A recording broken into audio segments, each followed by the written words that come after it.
Back. The gentleman from New Jersey. Mr. Chairman, I urge a yes vote. Yield back the balance of our time. The gentleman yields back. The question is on the amendment offered by the gentleman from Illinois. Those in favor will say aye.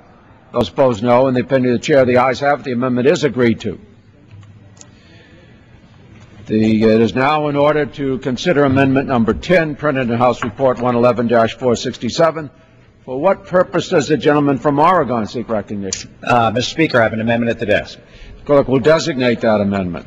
Amendment number 10, printed in House Report number 111-467, offered by Mr. Schrader of Oregon. Pursuant to House Resolution 1300, the gentleman from Oregon, Mr. Schrader, and a member opposed, each will control 5 minutes. The chair now recognizes the gentleman from Oregon. Thank you, Mr. Speaker. I yield myself such time as I may consume. I rise today because it is no secret to any member of the House the United States faces a looming budget crisis. To address this crisis and bring our deficits under control, we must consider all options. Today, we work on our work reining in the profligate spending on defense contracts. We do this work to strengthen our budget and our national security.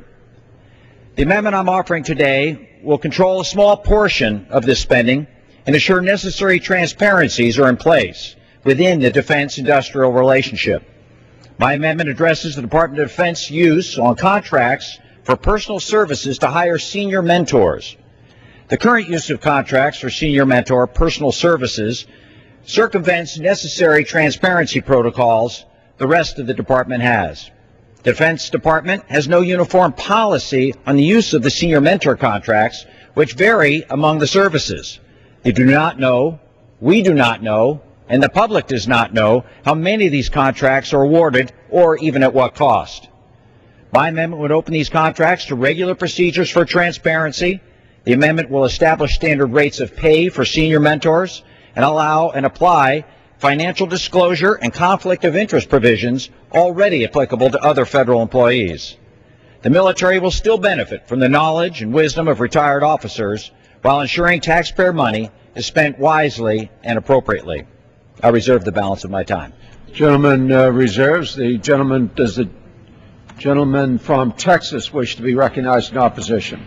Mr. Speaker, or Mr. Chairman, I claim the time of opposition even though I don't disagree or I'm not opposed to the amendment.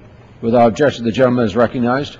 Thank you, Mr. Chairman. I want to just add a word of caution to the amendment. We intend to support it. The Department of Defense has, in fact, instituted a suspension of the policy that led to these problems and have put in place a policy that looks very similar to this this codification of the rules. The Department of Defense will live under those rules over the next several months, but I worry that the policy is too strict and will limit Department of Defense's access to the right people for the right information at the right time.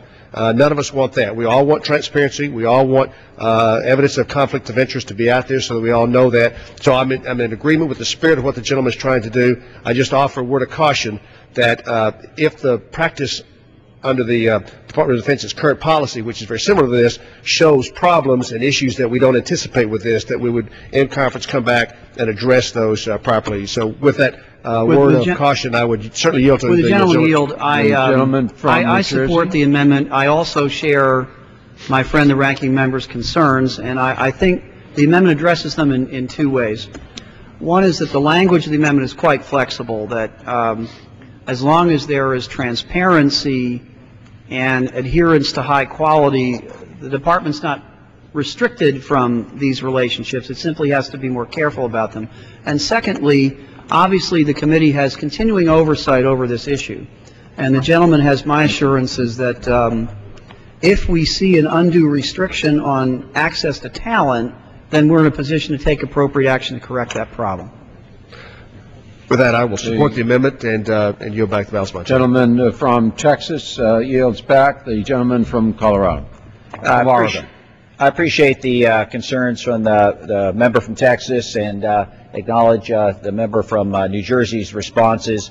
I think that this is a good amendment. It does hopefully make sure that our senior officers can continue to give their insight, knowledge, and wisdom without any hint or taint of opprobrium, which I think is possible under our current statute and laws. So this should actually make it easier for our members who have served our country gallantly over their careers to come back and continue to share with us in a forthright, transparent manner.